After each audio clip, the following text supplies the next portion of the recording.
같이 사도신경으로 신앙 고백하겠습니다.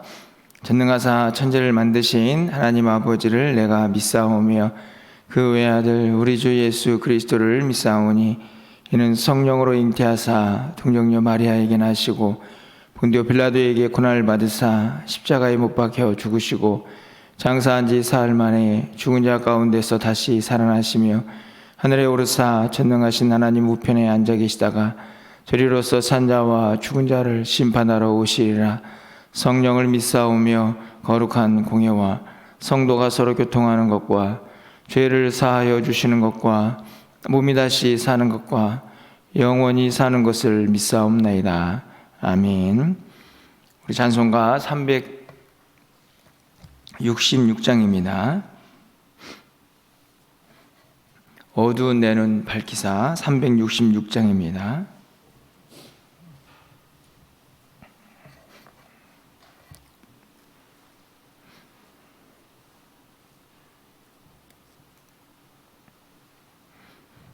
어두운 내 눈 밝히사 진리를 보게 하소서. 진리의 열쇠 내게 주사 참빛을 찾게 하소서. 깊으신 뜻을 알고자 엎드려 기다리오니 내 눈을 뜨게 하소서. 성령이여 막혀진 내 귀 여시사 주님의 귀한 음성을 이 귀로 밝히 들을 때에 내 기쁨 한량 없겠네. 깊으신 뜻을 알고자 엎드려 기다리오니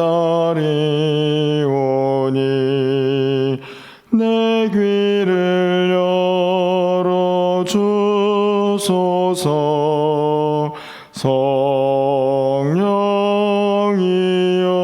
성령이여 봉해진 내 입 여시사 복음을 널리 전하고 차가운 내 맘 녹여주사 사랑을 하게 하소서. 깊으신 뜻을 알고자 엎드려 기다리오니 내 입을 열어주소서.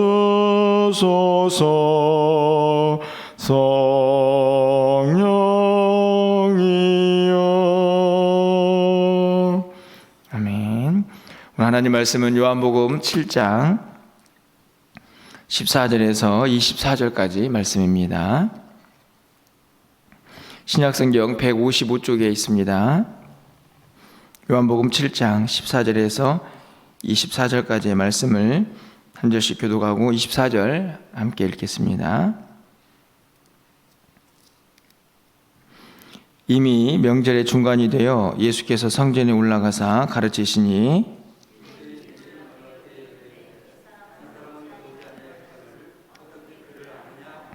예수께서 대답하여 이르시되 내 교훈은 내 것이 아니요 나를 보내신 이의 것이니라.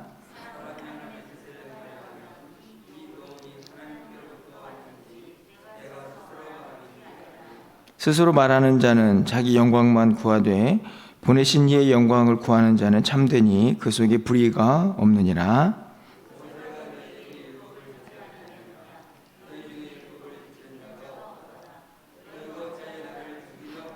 무리가 대답하되 당신은 귀신이 들렸도다. 누가 당신을 죽이려 하나이까?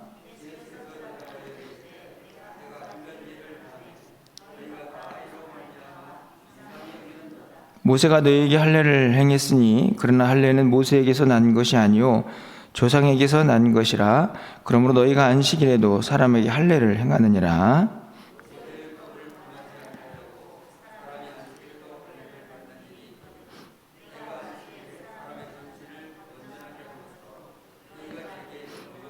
(24절입니다) 외모로 판단하지 말고 공의롭게 판단하라 하시니라. 아멘. 요한복음 말씀을 계속 살펴보고 있습니다. 말씀을 보면서 문득 이런 생각이 들었습니다. 우리 예수님은 얼마나 답답하셨을까 하는 생각입니다. 우리가 앞에서 계속 살펴봤듯이 예수님이 누구인가에 대해서 성경은 계속 우리에게 가르쳐주고 있고, 또 예수님 스스로도 말씀을 통하여 계속 그 사실을 사람들에게 조금씩 가르쳐주고 계시는데요. 어찌된 일인지 사람들은 계속해서 예수님을 잘 이해하지 못하고 또는 오해하고, 또 그래서 예수님을 계속 배척하는 모습을 보게 됩니다. 하지만 끊임없이 예수님은 그분이 누구신가 하는 것에 대해서 멈추지 않고 계속 가르치고 있는 모습을 보게 되는데요. 오늘도 예수님을 오해하는 무리들 중에 또 어떤 모습으로 예수님께서 그들을 가르치고 계시는가 하는 것을 살펴볼 수가 있습니다. 명절에 예수님께서 이 예루살렘 성전에 가서 그들을 가르치고 또 그들에게 말씀을 전하는 중에 오늘 유대인들이 또 등장을 하게 되는데요. 오늘 본문에 보면 다양한 예수님에 대한 표현들이 나옵니다. 예수님을 죽이려 했다. 또 예수님께서 노여워하시고, 또 뿐만 아니라 예수님에 대해서 노여워하시고, 또 어떤 사람들은 예수님이 미쳤다 이렇게 이야기도 합니다. 전부 다 예수님이 누구신가에 대한 오해에서 시작하는 그런 단어들이 아닌가 생각이 드는데요. 어찌 보면 우리들의 모습과도 많이 닮아 있다라는 생각이 들기도 합니다. 우리가 신앙생활을 하고 있지만 여전히 예수님께서 우리를 보시면서 얼마나 답답하실까 하는 생각도 종종 갖게 됩니다. 왜냐하면 정말 예수님의 말씀대로, 예수님의 마음대로, 예수님께서 원하시는 대로 우리가 믿음을 가지고 잘 살고 있는가에 대한 질문을 우리도 해보게 되기 때문이죠. 오늘 이 유대인들처럼 엉뚱한 질문을 하지 않지만 여전히 우리의 믿음에는 예수님을 다 알지 못하는, 또 하나님의 마음을 다 알지 못하는 그런 불완전함이 있지 않나 하는 생각을 오늘 이 모습들을 통해서 보게 됩니다. 오늘 본문 속에서 오늘 새벽에 두 가지 기도 제목을 좀 여러분과 나누고 싶은데요. 첫 번째로는 18절에 있는 말씀입니다.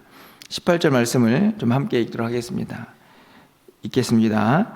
스스로 말하는 자는 자기 영광만 구하되 보내신 이의 영광을 구하는 자는 참되니 그 속에 불의가 없느니라.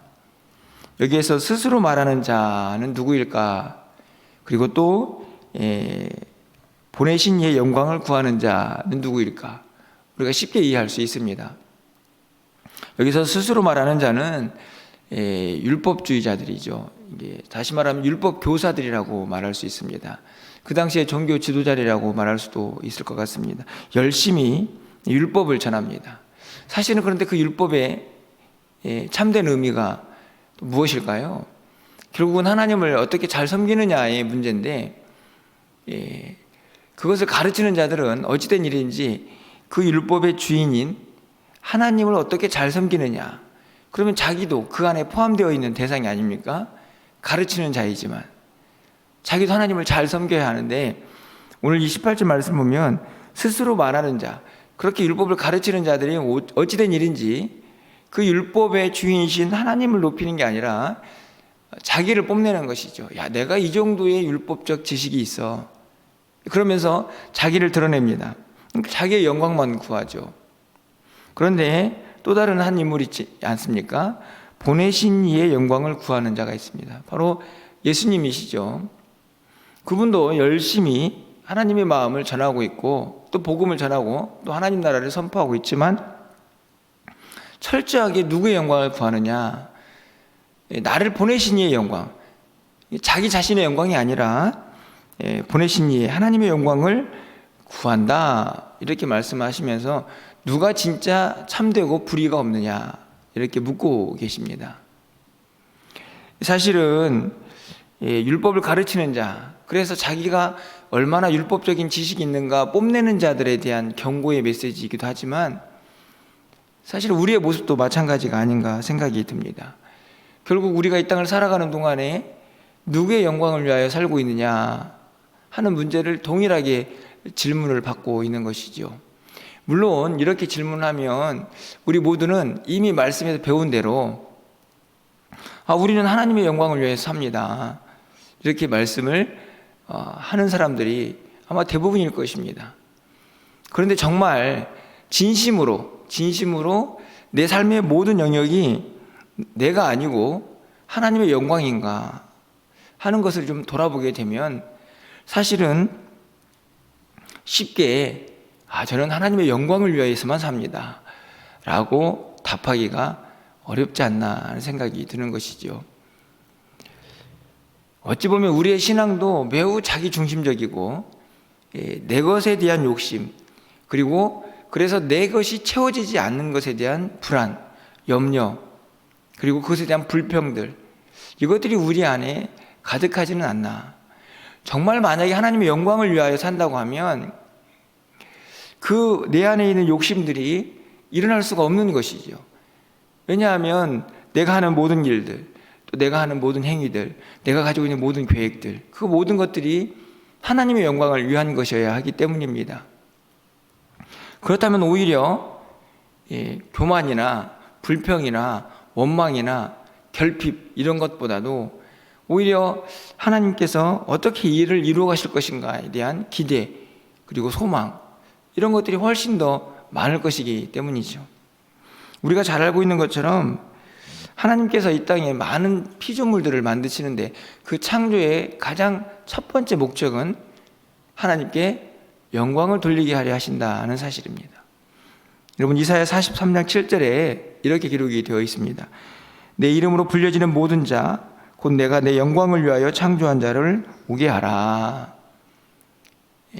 내 영광을 위하여 창조한 자, 하나님께서 이 땅에 많은 피조물들을 만드시고 특별히 우리를 부르신 이유가 하나님께 영광을 돌리기 위한 사람들이라는 것을 분명히 말씀을 하지요.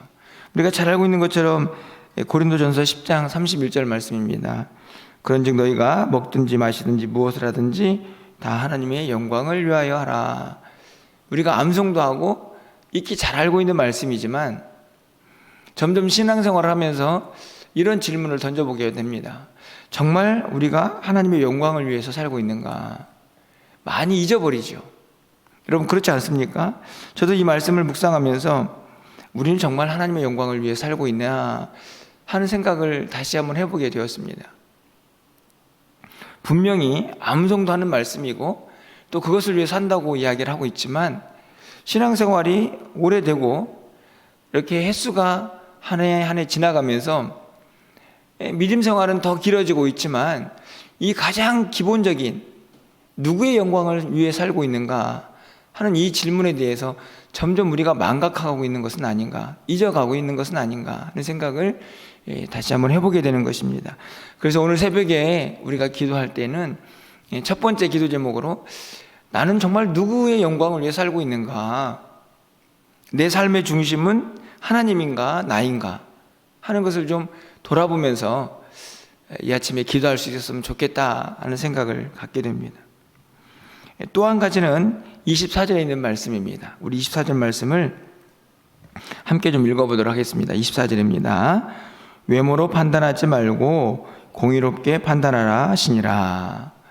예수님께서 이제 자신을 계속해서 오해하니까 이 유대인들에게 24절 말씀을 하시는 거죠. 외모로 판단하지 말라. 사실은 이 말은 조금 좀 뭐랄까요? 다양한 복합적인 의미를 가지고 있다고 생각이 듭니다. 여기서 외모라는 말을 딱 생각해 보면 예수님의 겉모습, 수 있는데요. 물론 그런 것일 수 있지만 여기서 외모는 예수님께서 그동안 한 행동들 또 아니면 가르침 이런 것들을 말씀을 하고 있습니다. 24절 말씀의 배경을 좀 생각해 봐야 하는데요. 예수님께서 이렇게 사람들에게 가르치고 있는 그 이전에 우리가 잘 알고 있는 것처럼 38년 된 병자를 고친 사건이 있었습니다. 그때가 언제였냐면 안식일이었죠. 유대인들은 그것 때문에 계속해서 예수님을 힘들게 했던 것 같습니다. 아니 어떻게 안식일에 사람을 고치는 거야. 그래서 예수님에 대해서 이런저런 불만도 또 뭐 오늘 본문에 나와 있는 것처럼 배척도 하지만 죽이고자 하기도 하고 예수님에 대해서 몹시 노여워하기도 하는 사람들의 모습을 보게 됩니다. 그런데 예수님께서 오늘 가르침을 통해서요, 그들이 가지고 있는 모순에 대해서 지적을 하고 있죠. 그것은 다른 것이 아닙니다. 한 가지 예를 들어볼까요? 모세의 율법이나 또 그들이 하고 있는 할례의 문제인데요. 이스라엘 백성들은 할례를 며칠 만에 받아야 하도록 율법에 규정이 되어 있습니까? 나은 지 8일 만에 할례를 받아야 합니다. 자, 그러면 어떻게 되는 문제가 발생을 합니까? 예를 들면 안식일에 주일에 아이를 낳았습니다. 그러면 8일째가 된 날은 언제일까요? 다음 주일이죠.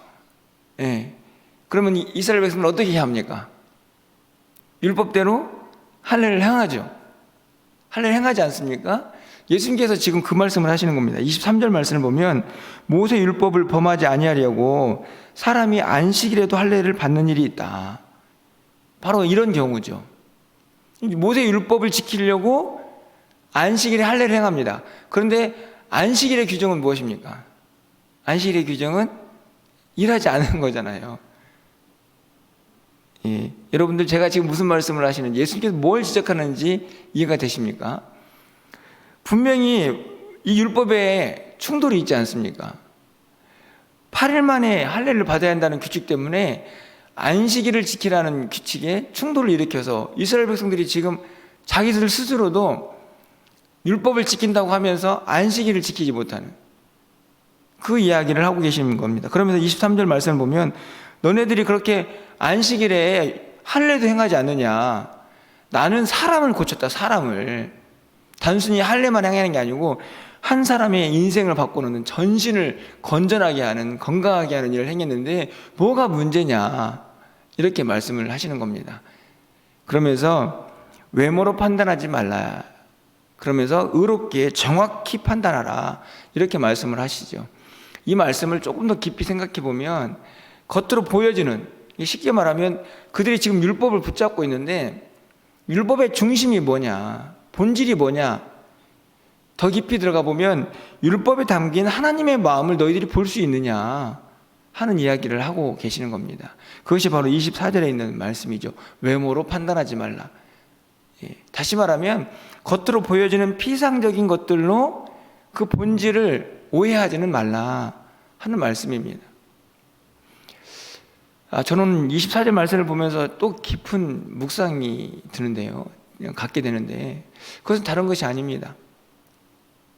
여러분, 우리가 이 땅을 살아가면서 사실은 정말 외모로 판단하지 말고 그 사건, 그 사람, 그 행위, 그것의 정말 원래 의미, 본질을 좀 파악하고 싶지 않습니까? 여러분 다 그렇죠?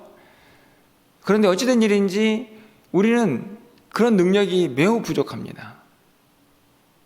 여러분 이해하시죠? 여러분 동의하시죠?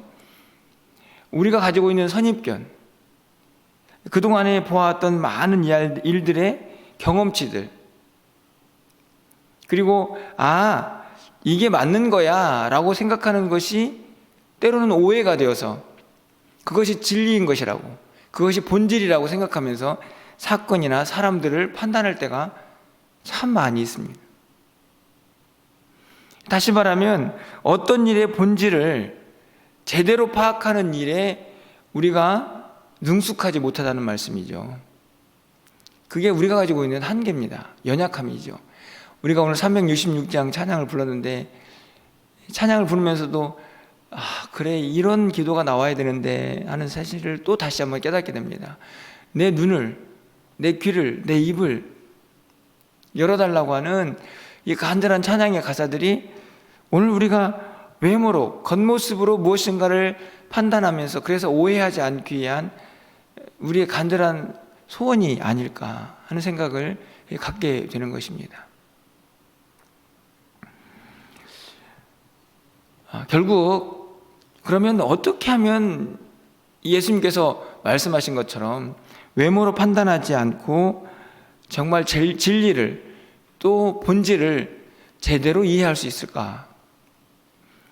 그것은 다른 데 있지 않습니다. 우리의 지혜로는 그것이 부족하기 때문에 하나님의 지혜를 구해야 하고 그 하나님의 지혜의 많은 내용들은 이 성경 말씀 속에 담겨져 있습니다. 그래서 말씀을 계속 묵상하고 그 말씀 안에 있는 진리들을 내 안에 차곡차곡 쌓아야 합니다. 그것을 통해서 무엇을 보는 훈련들을 계속 해내는 것이죠. 그것을 좀 어려운 말로 우리가 무엇 관이라는 말을 쓰는 겁니다. 그래서 가치관, 세계관 이런 말을 하는 것이죠. 결국 이 땅을 살아가는 동안에 우리 모두가 해야 할 매우 중요한 연습, 훈련 중에 하나는 기도와 말씀을 통해서 차근차근 하나님의 마음으로 세상을 보는 훈련을 하는 것입니다. 그것이 바로 이 20절에 있는 말씀처럼 외모로 판단하지 않고 사건, 사람, 어떤 행동을 본질적으로 제대로 볼 수 있는 그런 능력을 갖추게 하는 것이죠. 사실은 어찌 보면 매우 긴 과정일 수도 있고 또 많은 훈련이 필요할 수도 있습니다. 하지만 여러분들이 단순하게 신앙생활이 말씀을 얼마나 읽었느냐, 얼마나 긴 시간 동안 신앙생활을 했느냐의 문제가 아니고 그 말씀으로 세상을 어떻게 해석하고 있느냐, 본질을 어떻게 바라보고 있느냐, 이것을 잘하고 있는지를 늘 점검해 보아야 합니다. 그것이 오늘 예수님의 24절에 있는 말씀을 외모로 판단하지 않고 정말 제대로 무엇인가를 판단할 수 있는 하나님의 사람들이 되는 길이라는 것을 오늘 우리가 분명하게 깨달아야 한다는 말씀이죠. 오늘 제가 두 가지 기도 제목을 드렸습니다. 많이 떨어져 있는 것 같지만 결국은 예수님이 누구신가, 또 말씀 속에서 우리가 정말 깨달아야 할 것이 무엇인가를 진실로 알게 되면 이 두 가지는 그렇게 멀지 않습니다. 첫 번째로는 내가 누구의 영광을 위하여 살고 있는가, 두 번째로는 정말 우리가 누구를 보든 무엇을 만나든 어떤 일을 경험하든 그것들을 겉으로 피상적으로 판단하지 않고 외모로 판단하지 않고 그것에 있는 본질, 정말 하나님의 마음으로 그것들을 보고 판단하는 능력이 있는가 하는 것을 오늘 말씀을 드렸습니다. 오늘 기도할 때에 하나님 앞에서 이 말씀을 붙잡고 우리가 다시 한번 하나님의 영광을 위해서 또 무엇을 보든지 어떤 일을 행하든지 간에 겉모습이 아니라 그 중심에 있는 하나님의 마음으로 이 세상을 정확하게 좀 볼 수 있는 지혜가 우리에게 있기를 소망하면서 함께 기도해 주시기를 바라고, 또 그 은혜로 또 오늘 하루를 또 이 한 주간을 살아갈 수 있는 저와 여러분의 삶이 되시기를 주님의 이름으로 간절히 축원합니다. 기도하겠습니다. 사랑의 하나님, 오늘 또 예수님께서 말씀을 가르침을 통해 우리가 어떻게 이 땅을 살아야 할지를 다시 한번 결단해 봅니다. 예수님의 마음이 얼마나 답답하셨을까. 그렇게 많은 가르침을 하고 자신이 누구이고 무엇을 원하는지 사람들에게 가르치고 또 가르쳤지만 여전히 주변에 있는 많은 사람들이 예수님을 오해합니다. 예수님을 제대로 깨닫지 못합니다. 하나님의 마음도 잘 알지 못합니다. 오늘 우리가 오랜 시간 동안 믿음 생활을 하고 있지만 우리는 과연 예수님을 얼마나 알고 있는지, 우리의 믿음은 정말 하나님의 마음에 얼마나 가까이 있는지 다시 한번 돌아봅니다. 오늘 말씀을 통하여 우리 모두가 하나님께서 원하시는 믿음 생활로 다시 한번 돌아가며 그 믿음 생활을 붙잡고 살아갈 수 있는 우리 모두가 될 수 있도록 하나님께서 우리의 마음과 생각을 온전히 주장하여 주시옵소서. 무엇보다도 간절히 바라는 것은 우리의 믿음이 누구를 위하여 살고 있는지, 우리의 믿음이 누구의 영광을 추구하고 있는지 다시 한번 돌아보기를 원합니다. 하나님, 많이 잊어버리고 있습니다. 점점 시간이 지나갈수록 하나님을 향한 믿음, 하나님의 영광을 위한 우리의 믿음 생활이 점점 희박해져 가고 있습니다. 하나님, 다시 한번 이 믿음 붙잡을 수 있도록 도와주시고, 오늘 한 달 살아가는 동안에 우리의 모든 삶의 중심에 내가 아니라 하나님이 있을 수 있도록 주께서 우리의 마음을 주장하여 주시옵소서. 우리가 지혜가 많이 부족합니다. 이 땅을 살아가면서 벌어지는 많은 사건들, 또 우리가 보는 많은 사람들을 제대로 판단할 수 있는 능력이 우리에게 있지 않습니다. 하나님, 도와주십시오. 우리에게 지혜를 주시고, 우리에게 명철을 더하여 주시고, 우리에게 하나님의 마음을 간직할 수 있도록 깨달음을 더하여 주셔서 이 땅을 하나님의 눈으로 분명하게 판단하고 또 결정하며 살아갈 수 있는 하나님의 사람들이 다 될 수 있도록 주께서 역사하여 주시옵소서. 오늘 한 날 우리의 모든 삶이 그러하기를 간절히 소망합니다. 우리 모두를 그렇게 붙잡아 주시기를 간절히 소망하고 예수 그리스도의 이름으로 기도합나이다. 아멘. 오늘도 말씀